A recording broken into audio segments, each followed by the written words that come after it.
planning for different groups.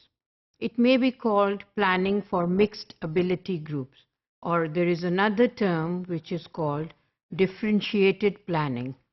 Differentiated planning means that according to the groups, the teacher is catering to the needs of the students and then planning accordingly.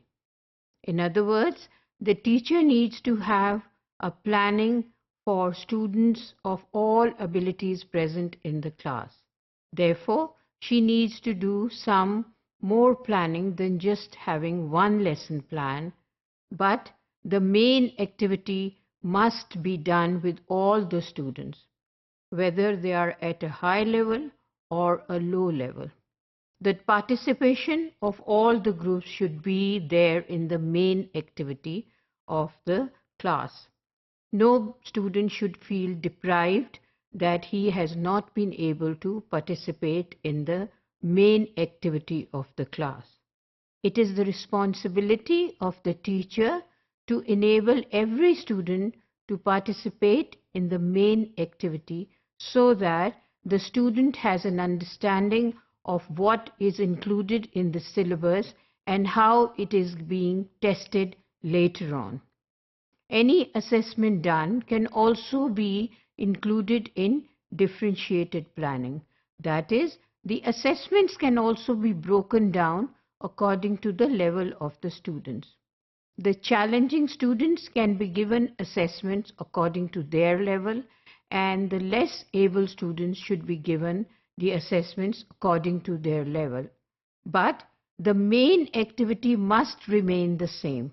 For example, if the teacher is doing the reading part of some conversation or text, then everybody has to take part in the reading activity.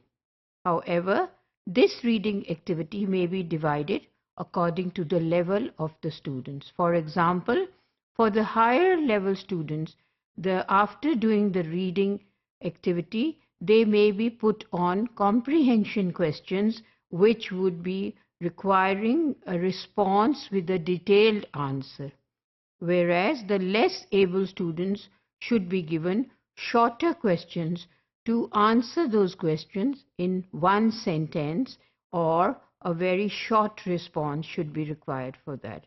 So basically, all the students are participating in the reading activity, but the tasks given are planned according to their level of understanding and level of reproducing the text. In that way, all the students would know that they have the activity as reading in their syllabus, only that the exercises are differentiated according to their level. So they would not feel deprived that they are not participating. In some cases, it has also been noticed that some students, they improve from low level to high level, so the teacher has to notice those improvements and then work on those improvements as well.